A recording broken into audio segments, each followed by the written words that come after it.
Hello students, स्वागत है आप सभी का फैक्ट एक्सा के एक नए वीडियो में। और इस वीडियो में हम यूपी स्कॉलरशिप 2024-25 का फॉर्म रिन्यूअल अर्थात नवीनीकरण करना सीखेंगे। स्टेप बाय स्टेप मैं आपको सारी चीजें बताऊंगा। अगर कल की डेट की बात करें तो इतने सारे बच्चों के कमेंट्स आए हैं और व्हाट्सएप पे मैसेज आए हैं कि सर मैं रिन्यूअल नहीं कर पा रहा हूँ, सर मैं गया था रिन्यूअल करने, मेरा फॉर्म ऑटोमेटिकली लॉक हो गया, मैंने कुछ भरा ही नहीं, मेरा फॉर्म लॉक हो गया। तो इस वीडियो में मैं आपको रिन्यूअल का पूरा प्रोसेस बताने वाला हूँ। इसके अलावा मैं जो आपको विभाग के द्वारा ऑफिशियल नोटिफिकेशन जारी हुआ है वो भी मैं आपको दिखाऊंगा। तो वीडियो को ध्यान से देखिए, सारी चीजों को समझिए। उसके बाद से अगर आपके मन में किसी प्रकार की कंफ्यूजन वगैरह क्रिएट हो रही है तो बाद में आप कमेंट बॉक्स में कमेंट करके पूछ सकते हैं। तो सबसे पहले आपको क्या करना होता है रिन्यूअल करने के लिए। अगर आपके पास रजिस्ट्रेशन नंबर पासवर्ड है तो आप मोबाइल फोन से घर बैठे अपने फॉर्म का रिन्यूअल कर सकते हैं। तो इसके लिए आपको गूगल में जाना होता है, यूपी स्कॉलरशिप के ऑफिशियल वेबसाइट पे यूपी स्कॉलरशिप सर्च करके यूपी स्कॉलरशिप के ऑफिशियल वेबसाइट पे विजिट करना होता है।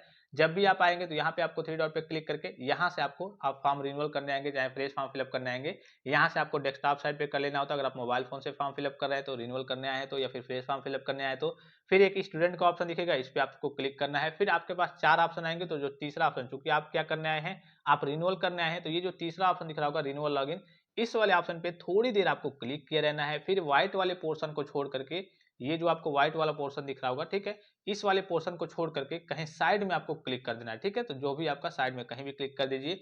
फिर आपके पास चार ऑप्शन आएंगे। तो पहला जो ऑप्शन है प्री मैट्रिक का, ये कक्षा 9-10 के बच्चों के लिए है, अर्थात 9 में तो फ्रेश फॉर्म होता है, ये 9-10 के बच्चों के लिए है, लेकिन आप रिन्यूअल करने आए हैं तो ये कक्षा 10 के बच्चों के लिए है।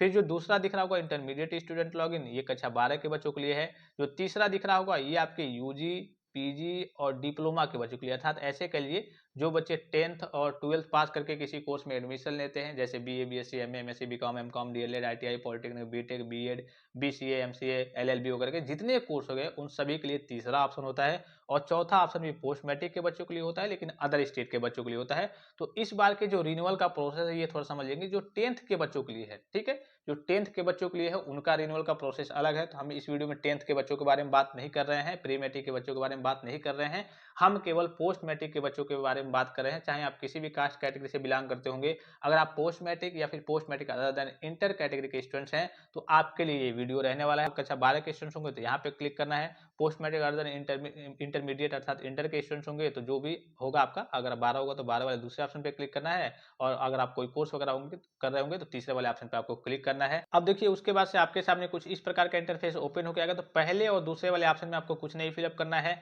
तीसरे वाले ऑप्शन में आपको अपना रजिस्ट्रेशन नंबर फिलअप करना है। फिर चौथे वाले ऑप्शन में आपको अपना डेट ऑफ बर्थ फिलअप करना है। और पांचवें वाले ऑप्शन में आपको अपना पासवर्ड फिलअप करना है। और छठे वाले ऑप्शन में ये जो आपका दिख रहा होगा कैप्चा कोड, इसको यहाँ पे, क्योंकि इसमें कैप्चा की बात करें तो काफी सिंपल सा, काफी आसान सा कैप्चा यहाँ पे होता है, नॉर्मल सा कैप्चा होता है। सारी चीजों को फिलअप करके यहाँ पे सबमिट वाले ऑप्शन पे क्लिक करना है। जैसे इस पे क्लिक करेंगे आप देखिए इनका फॉर्म पूरा ग्रीन दिखा रहा होगा, ठीक है। आप जैसे ही कल को ओपन करेंगे पहली बार तो आपका फॉर्म ग्रीन नहीं दिखाएगा, बस यही आपका ग्रे दिखाएगा। तो इस बार आपको करना क्या है रिन्यूअल में, सबसे पहले आप वो समझ लीजिए। तो आपको इस बार कुछ नहीं करना है। जैसे यहाँ पे आप थ्री पैरेलल लाइन पे यहाँ पे क्लिक करेंगे, जैसे आप क्लिक करेंगे तो आपका ये जो पहला वाला ऑप्शन दिख रहा होगा रजिस्ट्रेशन करें, यही आपका टिक होगा।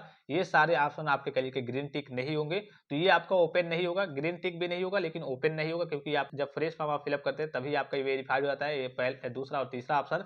चौथा ऑप्शन, बस एक ऑप्शन आपके सामने इस बार रिन्यूअल में आएगा। कौन सा वो ऑप्शन है? एनपीसीआई यानी कि national payment corporation of India का वेरिफिकेशन, यहाँ पे इसका आपको सत्यापन करना है।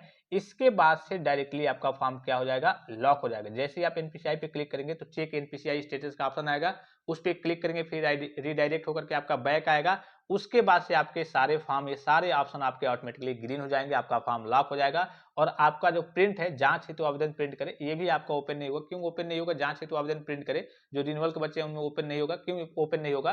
क्योंकि आपको जब फॉर्म में इस बार फिलअप करने का मौका ही नहीं मिला है तो आप प्रिंट क्या करेंगे? प्रिंट का मतलब क्या होता है कि आप मिलान कर लीजिए, उसके बाद से जाकर के लॉक कीजिएगा। आप पहले आप मिलान कर लीजिए प्रिंट करके कि जो भी चीज आपने भरी है वो सही से भरी है या फिर नहीं। अगर गलत भरी है तो उसको जाकर के संशोधन कर लीजिए। तो पहले आपका मेन ऑप्शन ये होता था कि हाँ, आप यहाँ से फॉर्म को फिलअप करते थे, गत वर्ष के प्राप्तांक, पूर्णांक वगैरह, एडमिशन की डेट, आपके बोर्ड का रजिस्ट्रेशन नंबर अर्थात यूनिवर्सिटी का जो इनरोलमेंट नंबर है उसको फिलअप करना होता था। लेकिन इस बार विभाग ने ये मौका आपको नहीं दिया है। ये सारी चीजें अब आपके कॉलेज के द्वारा फिलअप की जाएंगी। अब जैसे ही आप एनपीसीआई क्लिक करेंगे, एनपीसीआई करेंगे कह लीजिए कि, तो आपका फॉर्म लॉक हो जाएगा। और कल के डेट की बात करें तो बहुत सारे बच्चे लगातार व्हाट्सएप पे मैसेज कर रहे थे, सर हम रिन्यूअल करने गए, हमने एनपीसीआई किया। आप जिनको प्रोसेस नहीं मालूम है वो जैसे पिछला प्रोसेस पिछली बार का देखे होंगे, पहले तो ऐसे ही होता था कि आपका फॉर्म ये यहाँ पे आकर के फॉर्म फिलअप करना होता था। लेकिन इस बार प्रोसेस में बदलाव किया गया है, केवल आपको एनपीसीआई करना है, उसके बाद से आपका फॉर्म लॉक होगा। उसके बाद से डायरेक्टली आपको तुरंत ही आपको कहिए कि संस्था हेतु आवेदन प्रिंट करें। संस्था हेतु देखिए सबसे जो लास्ट ऑप्शन है ये वाला ऑप्शन आपका ब्लू टिक हो जाएगा, यानी कि ये वाला ऑप्शन आपका ओपन हो जाएगा।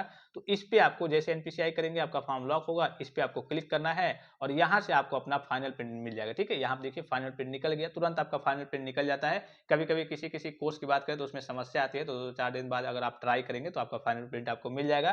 तो सबसे पहले यहाँ पे छाप तारीख देखिए 10/11/2024, यानी कि 10 नवंबर 2024 को ये फाइनल प्रिंट किया जा रहा है। जिस भी डेट में आप निकालेंगे छाप तारीख वहां पे आपको दिखा देगा कि हाँ 10/11/2024 है। नवीनीकरण रिन्यूअल के छात्र हैं 2024-25 सत्र दिख रहा होगा, यहाँ पे फोटो दिख रहा होगा। बहुत सारे बच्चों का यहाँ पे फोटो नहीं आ रहा है, तो फोटो नहीं आ रहा है तो इसको लेकर के आपको परेशानी में पड़ने की जरूरत नहीं है।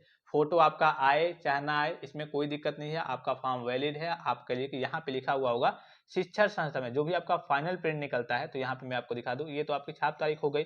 यहाँ पे अगर आप देखेंगे तो शिक्षण संस्था में जमा करने हेतु ये आपका लिखा होगा कि ये शिक्षण संस्था में जमा करने हेतु फॉर्म है, उसमें आपका फोटो ना आए, आपका कहिए कि कोई और डिटेल्स वगैरह बहुत सारी चीजें होती है जैसे ईमेल आईडी वगैरह, या फिर बहुत सारी चीजें होती है जैसे यहाँ पे इनका दिख रहा होगा ईमेल आईडी भरा गया है फिर भी ये नहीं आ रहा है। तो इसको लेकर के आपको घबराना नहीं, अगर आपने सारी चीजों को, जैसे आप चूंकि रिन्यूअल के स्टूडेंट से आप तो फ्रेश फॉर्म में आपने सारी चीजों को फिलअप किया था, तो रिन्यूअल में कई सारे ऑप्शंस हैं जिसमें कई सारी चीजें नहीं आ रही हैं, तो उसको देख करके आपको घबराने की जरूरत नहीं है। आपका फॉर्म वैलिड है और आपका फॉर्म कहिए कि यहाँ पे सही है, आपकी ओर से कोई गलती नहीं है। और इस बार आपको रिन्यूअल फॉर्म में कुछ फिलअप नहीं करना है, बस आपको एनपीसीआई का वेरिफिकेशन करना है। उसके बाद से डायरेक्टली आपका फॉर्म लॉक हो जाएगा और सारी चीजें जो भी आपका अटेंडेंस का परसेंटेज है, आपको मालूम है 75% रहना चाहिए, वो सारी चीजें गत वर्ष के प्राप्तांक पूर्णांक और जितनी भी डिटेल्स है, बोर्ड का रजिस्ट्रेशन नंबर, इनरोलमेंट नंबर, वो सारी चीजें अब आपके इंस्टीट्यूट अर्थात अब आपके कॉलेज के द्वारा फिलअप की जाएंगी। आपको रिन्यूअल में कुछ नहीं करना है, एनपीसीआई कीजिए, फॉर्म आपका फाइनल प्रिंट निकल जाएगा, प्रिंट कीजिए, कॉलेज में सबमिट कीजिए, उसके बाद से ये सारे काम अब कॉलेज के द्वारा किए जाएंगे।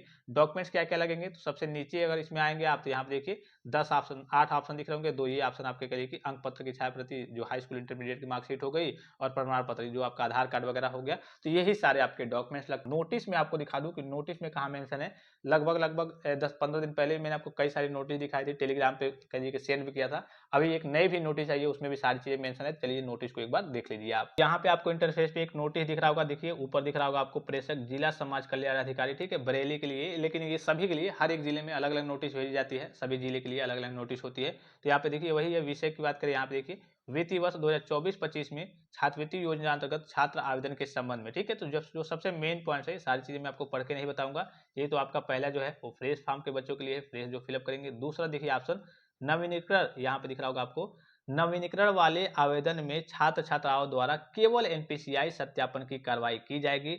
सत्यापनोपरांत छात्र का फाइनल प्रिंट समस्त संलग्नों सहित शिक्षण संस्था में जमा किया जाएगा। ऑफिशियली सीधे शब्दों में मेंशन है कि आपको क्या करना है, केवल रिन्यूअल करने जाएंगे तो केवल आपको एनपीसीआई का वेरिफिकेशन करना है।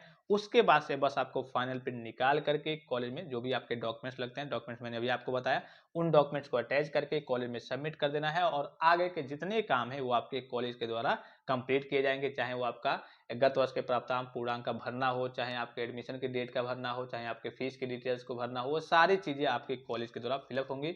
अब आपको रिन्यूअल में कुछ नहीं करना है। तो आई होप ये वीडियो आपको काफी ज्यादा हेल्पफुल और इन्फॉर्मेटिव लगा होगा। फिलहाल इस वीडियो में इतना ही, और भी कोई कंफ्यूजन आपके मन में अगर क्रिएट हो रही हो तो आप कमेंट बॉक्स में कमेंट करके पूछ सकते हैं। फिलहाल इस वीडियो में इतना ही, इजाजत दीजिए, धन्यवाद, थैंक्स फॉर वॉचिंग, मिलते हैं नेक्स्ट वीडियो में।